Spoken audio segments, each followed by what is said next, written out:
Si hay una bici que ha dado mucho que hablar en el año 2021, esa no ha sido otra que la Scott Spark. Y no solo por su peculiar sistema de suspensión con el amortiguador escondido en el interior del cuadro, sino también por ser una de las primeras bicis de cross country en romper la baraja de los 100 milímetros de recorrido de suspensiones y apostar de lleno por los 120. Y el modelo que nosotros hemos probado es el Spark RC Timisu Access, uno de los modelos más buscados del catálogo por dos motivos. El primero de ellos, y el más superficial, es porque tiene la estética de la bicicleta usada por el equipo SRAM Scott, como con la que Nino Schurter ganó el pasado mundial, y por otro lado, porque monta una transmisión SRAM Eagle Access, en este modelo la versión GX Access.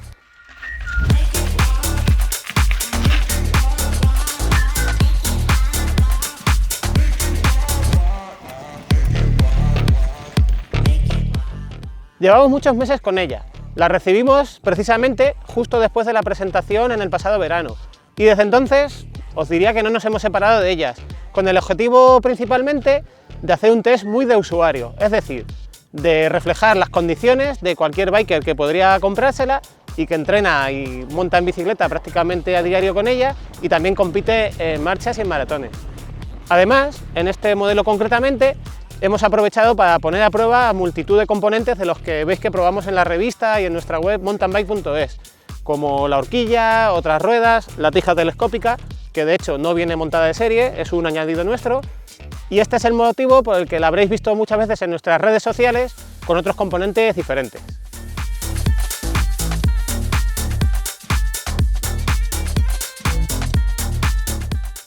Y como os decía, el hecho de contar con un recorrido de 120 milímetros se podría considerar una apuesta un tanto arriesgada, aunque en el fondo refleja un poco de hacia dónde va la disciplina del cross country y el mountain bike en general, donde el rendimiento es muy importante, por supuesto, y es primordial, pero la diversión y la seguridad empiezan cada vez a ganar más terreno. Aunque no hay que olvidar que en esta Scott Spark, como en todas las bicicletas de doble suspensión de la marca Scott, tenemos la tecnología NUDE en el amortiguador, que cuenta con un modo de recorrido intermedio, en este caso de 80 milímetros, y en realidad es un modo en el que prácticamente vamos pedaleando la mayor parte del tiempo, y además de tener menos recorrido, también tiene un comportamiento del hidráulico más firme. De hecho, es más firme que en las Scott Spark de ediciones anteriores. Y es más, el bloqueo prácticamente solo lo utilizamos en pistas muy bien pisadas cuando vamos pedaleando a muy buen ritmo y en subidas por asfalto.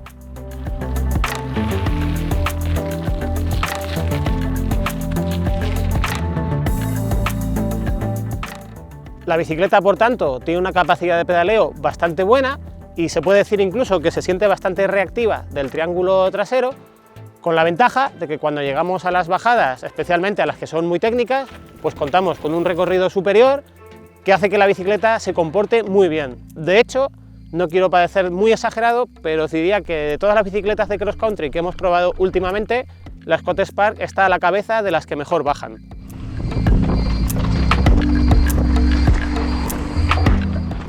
En subida, la nota que le damos pues es muy alta, superior a lo que cabría esperar viendo las cifras y los datos de la bicicleta sobre el papel.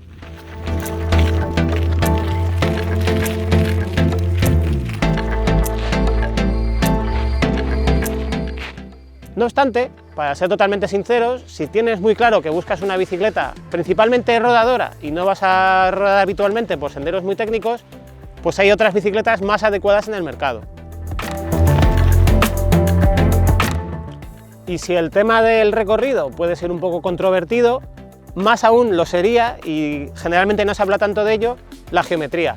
ya que Scott ha decidido nuevamente llevar las cifras un poquito más allá que en la versión anterior y la han radicalizado un poquito más.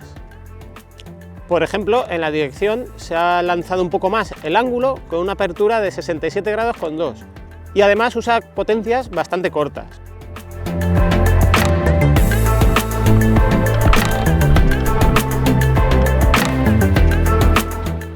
Ya este hecho de tener un tren delantero más adelantado sí costaría un poco más acostumbrarse si venimos sobre todo de geometrías más clásicas.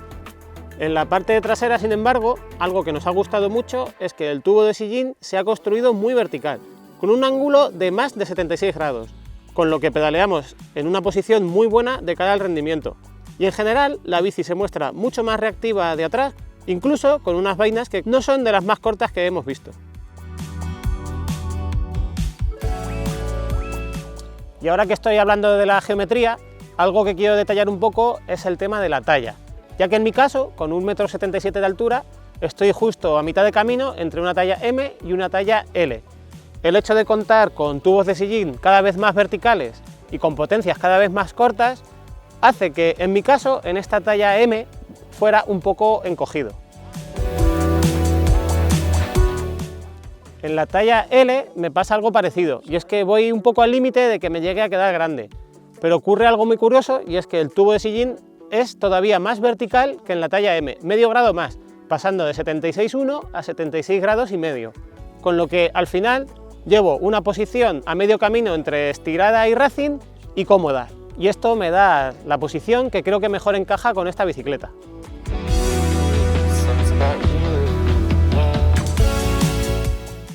Y otro de los aspectos que también se han debatido mucho sobre esta bicicleta es su peso. Esta unidad en talla L ha dado un peso en nuestra báscula de 11 kilos 810 gramos, sin pedales y con las ruedas aún sin tubelizar. Un peso que una vez la pusiésemos en orden de marcha superaría los 12 kilos, que ya es una barrera un tanto crítica en un enfoque de carreras como este. La verdad es que en bike estamos acostumbrados a ver pesos similares en bicicletas de este tipo y en este rango de precio. Y sobre todo, si tenemos en cuenta de que en todo momento estamos en el contexto de una bicicleta de 120 milímetros de recorrido, entonces ya vemos que la cifra empieza a cambiar un poco y ya no nos parece tan alta. El cuadro está fabricado en el carbono HMF, que es el carbono básico de Scott, y en esta talla su peso ha sido de 2 kilos 300 gramos, cuando lo hemos desmontado al completo. Un peso que no nos parece nada alto. Este modelo tiene un precio en el mercado español de 5.399 euros y parte de este precio es cierto que se alcanza a través de la transmisión Access de RAM y también de las suspensiones Nude, que siempre son un poco más costosas que unas totalmente de serie. Como el coste de estos es más alto, para compensar se recurre a algunos componentes un peldaño por debajo. Aquí encontramos las bielas GX de RAM y también están los periféricos de Syncros, como el manillar, la tija de sillín y las ruedas Silverton 2.0. Estas últimas nos gustan por el ancho de su llanta de 30 milímetros y que encaja muy bien con los neumáticos de 2.4 de balón, pero son algo pesadas y sería la primera pieza que cambiaríamos en el futuro en caso de querer mejorar la bicicleta. Aunque el sistema de suspensión es el gran protagonista de esta bicicleta, otro aspecto como el cableado oculto también cobra bastante importancia, especialmente en la zona delantera y afectando al manillar y a la potencia. El hándicap de estos sistemas, tal y como estamos acostumbrados a ver en bicis de carretera, que es donde más se usa, es que requiere que llevemos el tubo de la dirección cortado prácticamente a ras de la potencia, para poder encajar a la perfección esta pieza que sirve como carenado de plástico. Y digo que es un hándicap porque si en un futuro quisiéramos llevar el manillar más alto de lo que lo llevamos en este momento, pues no vamos a poder, a no ser que sustituyamos la potencia por una diferente, con otro ángulo distinto, o pongamos un manillar de doble altura, o en el caso más extremo cambiamos la horquilla por una con un tubo más largo. Y por cierto, los tornillos que veis aquí no son los que la potencia montaba de serie, ya que uno de ellos, el superior, curiosamente se redondeó su cabeza muy rápido en las primeras semanas de prueba. Y ahora que estoy hablando de tornillos, hay otro par más que consideramos importantes y de los que voy a hablar un poco. En primer lugar, el del anclaje superior del amortiguador, el que está escondido dentro del tubo de sillín, que se nos ha llegado a aflojar en un par de ocasiones durante todo este tiempo que llevamos probándola.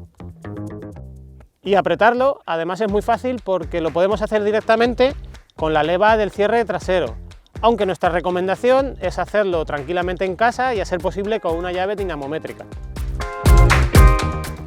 Y los otros tornillos de los que os quería hablar no son otros que los de los portabidones, que no son de la misma longitud, tanto los del tubo de sillín como los del tubo principal. Esto convendría respetarlo mucho porque si ponemos aquí unos tornillos más largos, corremos el riesgo de dañar el sistema de suspensión cuando está funcionando. Y lo que sí podemos decir, aunque sea una obviedad, es que el poder contar con 2 bidones de agua es una ventaja muy grande en una bicicleta con un enfoque pensado también para bicicletas de maratón como esta.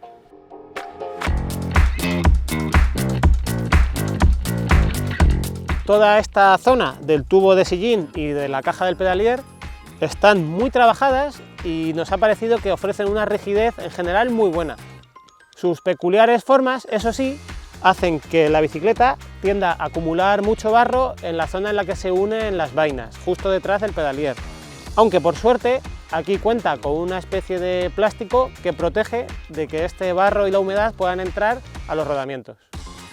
Y una de las grandes ventajas de llevar el amortiguador escondido, aparte de que baja mucho el centro de gravedad de la bicicleta y viene muy bien de cara a su aplomo bajando,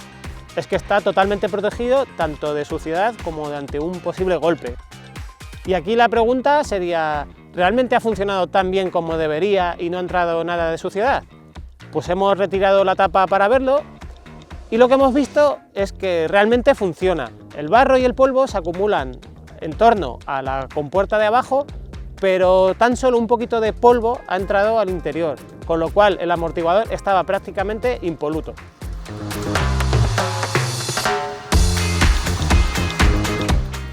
Y para acabar, quiero comentaros un par de detalles que nos han parecido curiosos y que no dejan también de ser importantes para su uso en el día a día. Por un lado, una cosa que nos ha gustado mucho es un protector de vaina fabricado en fibra de carbono y muy robusto que lleva justo entre la vaina y el plato, para evitar que un chupado de cadena pueda dañar el carbono. Y hablando de la cadena, una cosa bastante llamativa es que la Scott Spark se siente muy silenciosa, sobre todo cuando vamos bajando a mucha velocidad.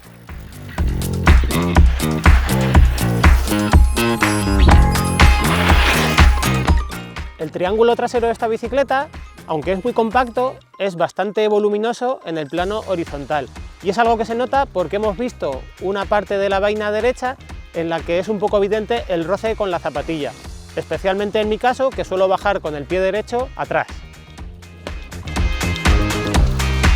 Y lo mismo sucede con el tubo superior, donde nosotros hemos puesto un vinilo de calidad para proteger ante un posible golpe con las manetas. Esto se hubiese solucionado con un sistema de bloqueo del giro de la dirección, pero que en la propia presentación los ingenieros de Scott nos confesaron que habían renunciado a él por una cuestión de peso. Eso sí, en la dirección, y es algo que no es nada habitual en bicicletas de cross country, es que podemos modificarlo en más o menos medio grado, cambiando las cazoletas que vienen de serie por unas que podemos comprar por separado.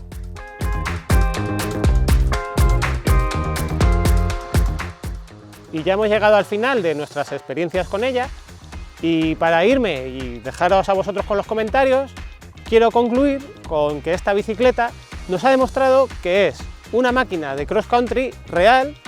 pero que va mucho más allá de los límites habituales que encontramos en una bicicleta de cross country más tradicional,